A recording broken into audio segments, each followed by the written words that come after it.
Tämä sarja seuraa matkaa Japanin halki ja tarkastelee niin monella tavalla kiehtovaa maata Japanin tutkijan, toimittajan, valokuvaajan ja harrastajan silmin, ja sen varrella tutustutaan kulttuuriin, historiaan, luontoon ja ilmiöihin sekä tavataan tosi mielenkiintoisia ihmisiä. Tervetuloa matkalle Japanin päästä päähän.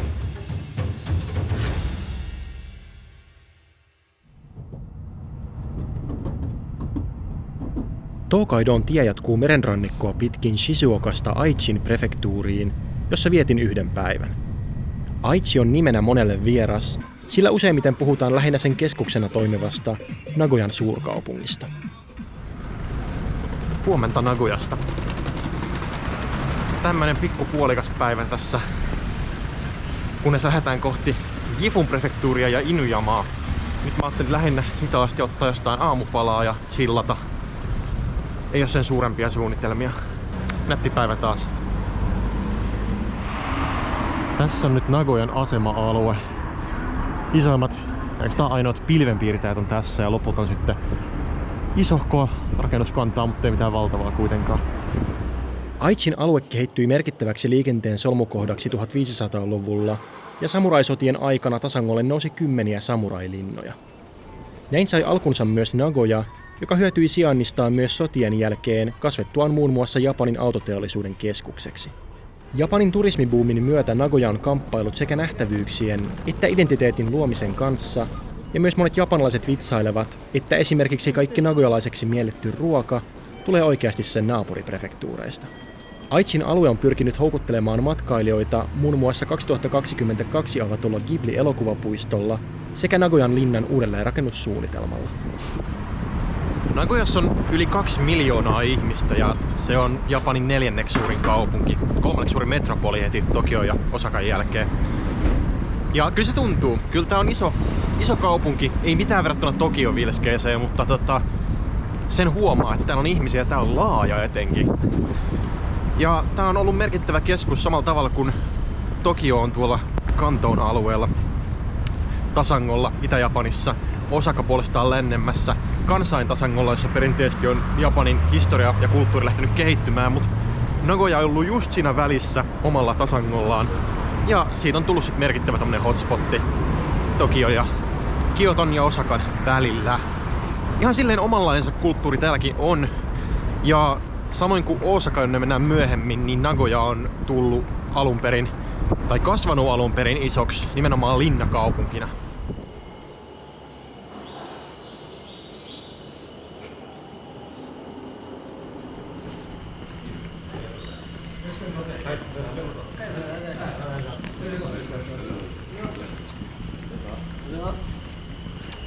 Suht hiljainen kauppakatu tälleen maanantai-aamuna tai maanantai-aamupäivänä. Hirveän monen liike ei ole näköjään auki. Pari kahvilapaikkaa ja jokunen matkamuisto myymällä lähinnä.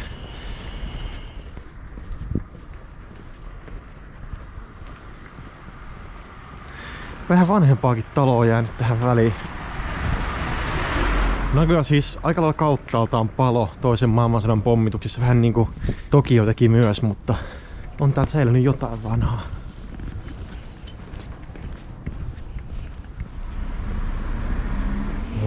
Tässä on 1600-luvulla ollut muinainen silta ja Edo-kaudella tämmöistä kauppakatua. Tää on niinku vähän tehty sen malliin sitten 30-luvulla uudestaan. Erinäköistä rakennuskantaa taas. Siinä siistee nämä vanhat kuvat. Mulla on taas roska-ongelma. Heti kun mä näin jossain kombi, niin mä yritän löytää sieltä roskiksen, mutta jos sen, niin tää on mun ristinä nyt tässä jonkun aikaa taas. Tää yksittäinen kahvikuppi.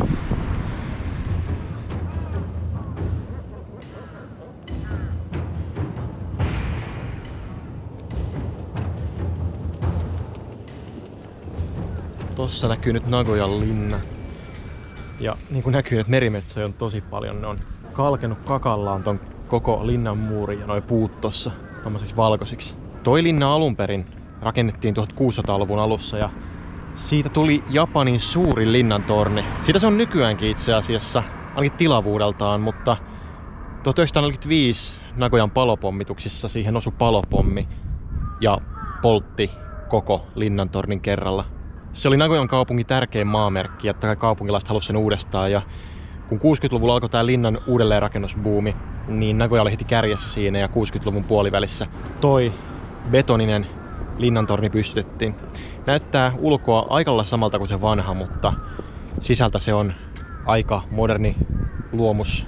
Betoninen ja siellä on jopa hissi. Uusina aikoina tuohon linnan epähistoriallisuuteen on havahduttu ja nyt se meinataan purkaa ja rakentaa uudelleen alkuperäisin tekniikoin, alkuperäisin piirustuksin puusta, ihan niin kuin se paljon pienempi Kakegawan linnakin. Se meinaa, että toi linna tulee olemaan hupun alla pitkään ja tälläkin hetkellä siellä ei ole sisällä mitään, se on poissa käytöstä ja sinne ei pääse. Mutta kun se on valmis, niin se antaa varmaan ihan uudenlaisen historiallisen lisän Nagoyan kaupungille. Ja jotenkin se ylpeys, taas kerran, tämä linnakaupungin ylpeys ja se linnakaupungin identiteetti näkyy tässä. Aivan valtava projekti, toi maksaa satoja miljoonia purkaa toi ja rakentaa se uudestaan, mutta Nagoya todella haluaa tehdä sen, koska se linna ja se identiteetti, samurai-ajan identiteetti on kaupungille niin tärkeä.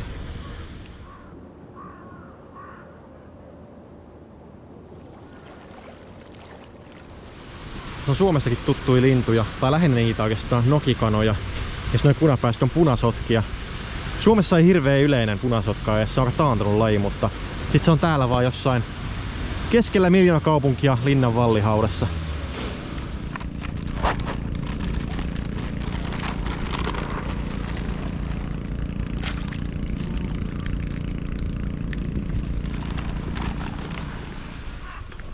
Auto tyhjäkäynnillä ja jäbä nukkuu. Ja siinä toinen. Keksin kyllä paljon mukaampiakin tapoja ottaa torkut, mutta...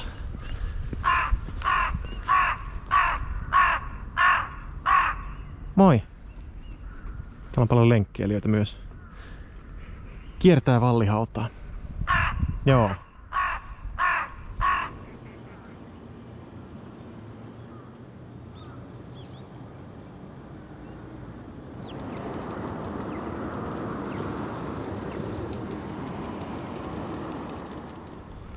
Nagoya on tunnettu keskuksena myös ihan vaan siis historiallisesti siitä, että täältä lähti 2 äärimmäisen merkittävää henkilöä Japanin historiassa. Ehkä 2 jopa kuuluisinta, nimittäin läheisessä Kiosun linnassa syntyi Oda Nobunaga. Oli tunnettu häikelemättömänä samuraina, joka lopulta onnistui yhdistämään 100 vuotta keskenään taistelleiden klaanien hajonneen maan. Hän kuoli traagisesti petturuuteen, mutta yksi hänen seuraajistaan, Tokugawa Ieyasu, lopulta sitten vei työn loppuun, yhdisti maan ja siirsi hallinnollisen pääkaupungin Edoon, joka myöhemmin tuli tunnetuksi Tokiona. Ja se teki Japanista Tokio-sentrisen 1600-luvulla. Tokugawa Ieyasu oli myös Nagoyan läheltä. Ja kumpikin näistä 2 samurai-päälliköstä vaikutti Nagoyan linnalla. Tää linna on tosiaan rekonstruktio, mutta se mihin tää linna perustuu rakennettiin 1615 ja se oli tän Tokugawa Ieyasun työtä. Nyt sitten otetaan lähijuna Nagoyasta pikkusen matkaa pohjoiseen. Mennään Aichin prefektuurin pohjoislaitaan vähän pienempään kaupunkiin nimeltä Inuyama, jossa toisin kuin Nagoyassa kaikki ne rekonstruktioineen, tuhoineen ja betonineen, niin on säilynyt pikkusen enemmän historiaakin. Lyhyt junamatka vei maaseudun läpi aivan Aichin prefektuurin pohjoisreunalle Inujaman kaupunkiin. Inuyama on yksi Aichin tasangon lukuisista linnakaupungeista, mutta niistä ainoa, jossa on säilynyt alkuperäinen samurai-aikainen linna. Tuolla siintää meidän kohde, Japanin kansallisaarre, Inujaman linna. Tällainen viemärin kanssa täällä. Siinä on noita perinteisiä merimetsokalastajia, jotka käyttää merimetsoja apunaan kalojen pyydystämiseen, ja siellä näkyy taustalla Inujaman linna. Ihana sää, siis aivan ihana sää.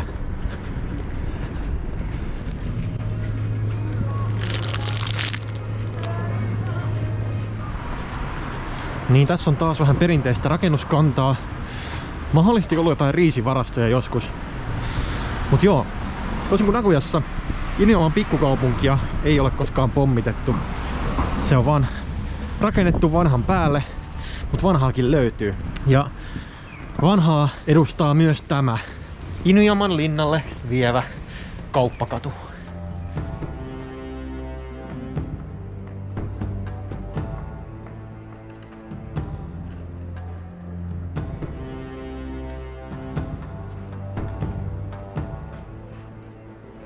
Nyt ollaan Inujaman kaupungin kauppakadulla. Päivä kääntymässä illaksi, täällä on paljon paikallisia. Ei hirveästi turisteja kuitenkaan, vaikka tuolla mäen päällä seisoo yksi Japanin kansallisaarteeksi nimetyistä rakennuksista, nimittäin Inujaman vanha samurailinna.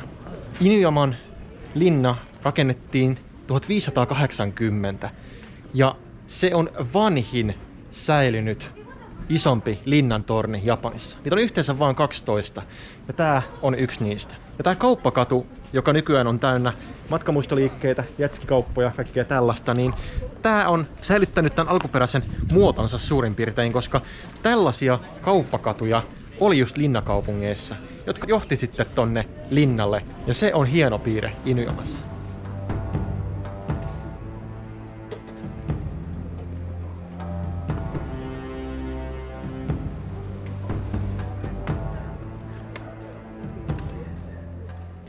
Se on matkalla linnalle, kuten hyvin usein oli muinaisina aikoina, niin pyhäkkö. Pyhäköt kuuluu linnaan myös, koska totta kai linna oli paikka, joka puolusti ihmisiä, puolusti samuraita. Hengellisyydellä oli tärkeä merkitys. Oli tärkeää myös toivoa ja rukoilla sitä, että jumalat suojelee linnaa ja sen asukkaita tai käyttäjiä. Pyhäkön puhdistautumispaikka. Ylinpalttinen punainen väri ja ketut viittaa aina yhteen tiettyyn Shinto-jumaluuteen, nimittäin Inariin. Inari on riisin, hyvän sadon ja vaurauden jumala. Sillä on tosi paljon pyhäköitä sen takia ympäri Japania, koska aika merkittävää ja tärkeää vauraus ja riisi ja ruoka on. Ja kuten sanoin, niin Inarilla on aina paljon toriportteja. Niitä on lahjoittaa erilaiset firmat ja vastaavat. Ja tässä on niiden nimet, jotka on lahjoittanut. Lahjoittamalla nämä firmat ja muut henkilöt toivoo hyvää onnea ja menestystä. Ja se on Inarin erikoisuus. Kamala määrä punaisia toriportteja. Inujaman linnan torni on yli 400 vuotta vanha ja edustaa vanhanaikaista linnanrakennustyyliä, jossa leveän alaosan katolla sijaitsi kapeampi tähystystorni. Inujaman linna säästyi purkamiselta 1800-luvulla, sillä valtion sijasta sen omisti vuoteen 2004 asti Naruse-klaani, jonka jälkeläiset korjasivat ja ylläpitivät esi-isiensä linnaa. Aina yhtä vaikuttavaa lähestyä tällaista yli 400 vuotta vanhaa rakennusta, joka on seissyt ton näköisenä koko sen ajan tossa. Se kohoo sun yläpuolelle ja saat maskista huolimatta tuntea sijaraimissa ton vanhan puun tuoksun. Se on vaan jotain niin hienoa.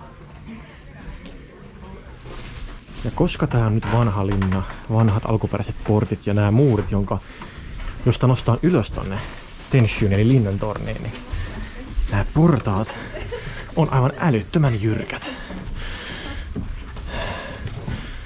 Kattokaa näitä parruja. Tää on hinokia eli Japanin sypressiä. Se on ehkä suorin puulaji mitä löytyy, niin yleensä siitä tehtiin nämä kannatinparrut, mutta nykyään melkein mistään edes löydy näin isoja puita. Tässä nyt nähdään tätä linnan jännää muotoa. Tää on tosi leveä tästä alaosuudesta, mutta sitten linnan torni itse on tosi kapea. Ja tossa alautuu Kisojoki, joka virtaa Japanin alpeelta, jotka näkyy tuolla tosi kaukana. Ja me ollaan nyt Aichin prefektuurissa, jonka pääkaupunki Nagoya on, mutta kun ton sillan ylittää, niin toisella puolella on Gifun prefektuuri. Nykyisin linna toimii museona, mutta sen paras anti ovat sekä alkuperäiset puurakenteet, että etenkin näkymät ympäröivälle Aichin tasangolle. Sengoku-kaudella linnat rakennettiin usein kukkuloille, ja Inujaman linnakukkula rajoittuu näkyvästi suureen Kisojokeen, joka virtaa pohjoisesta Gifun prefektuurista. Saman joen yläjuoksulla sijaitsevat Nakasendon maantien postikylät, joissa vierailtiin aiemmalla videolla. Nämä vanhat linnat ovat mielettömiä ja tää todella matala kaide, joka on säilynyt alkuperäisesti tässä, Tää on järkyttävän ihana. Tää lattia viettää vähän alaspäin, mikä vähän pelottaa, mutta se on vain, että sadevesi valuu pois täältä. Auringonlaskussa näkyy toi iso Kisojoki ja tuolla Gifun kaupunki. Kaukana tuolla sumussa on eteläiset Japanin alpit. Ja tässä näkyy tätä japanilaisen perinteisen linnan parhautta. Kaarevia koristeellisia kattoja, näitä vanhoja kattotiiliä. Ihana parvi. Aivan upea paikka. Kattokaa näitä näkymiä. Tästä ei vaan voi saada tarpeeksi.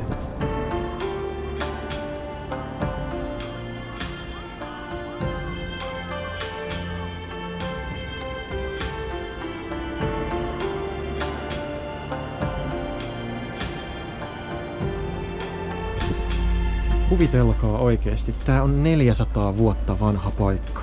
Näkymät on muuttunut ympärillä 400 vuotta, mutta tää paikka, mistä tää on katsottu, on pysynyt jatkuvasti samana.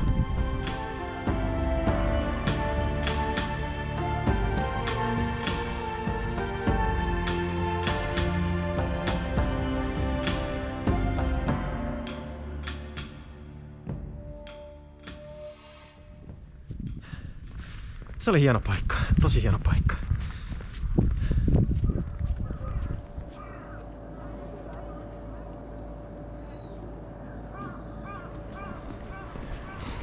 Ihana auringonlasku, niin raikas tuoksu jotenkin tässä ilmassa ja on taas semmonen historiallinen huoku. Käy yhdessä Japanin siisteimmistä paikoista, ainakin jos miettii samurai-historiaa.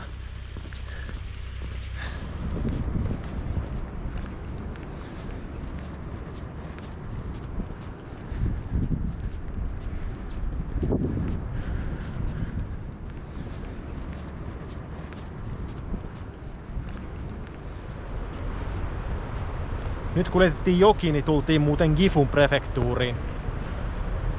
Se raja kulkee tässä. Mutta toi linna on vielä Aichin puolella. Gifun prefektuuri on itse asiassa, jos Hokkaidoa ei lasketa, niin Japanin laajin prefektuuri. Se kattaa melkein koko Keski-Japani ja suuri osa siitä on vaan vuoristoa. Kisovuoristoa eli Japanin eteläalppeja. Ja tää Kisojoki, mikä tässä virtaa sieltä alpeelta alas, laskee sitten aikanaan Nagoyan kohdalla Tyyneen valtamereen.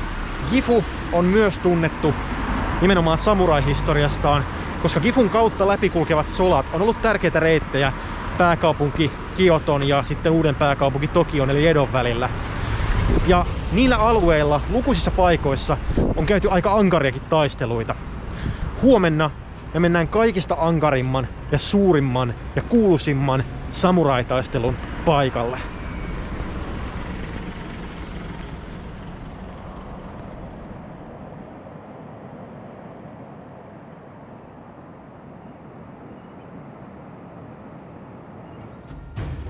Nykyään tää on rauhallinen maalaiskylä, niin kuin silloinkin oli.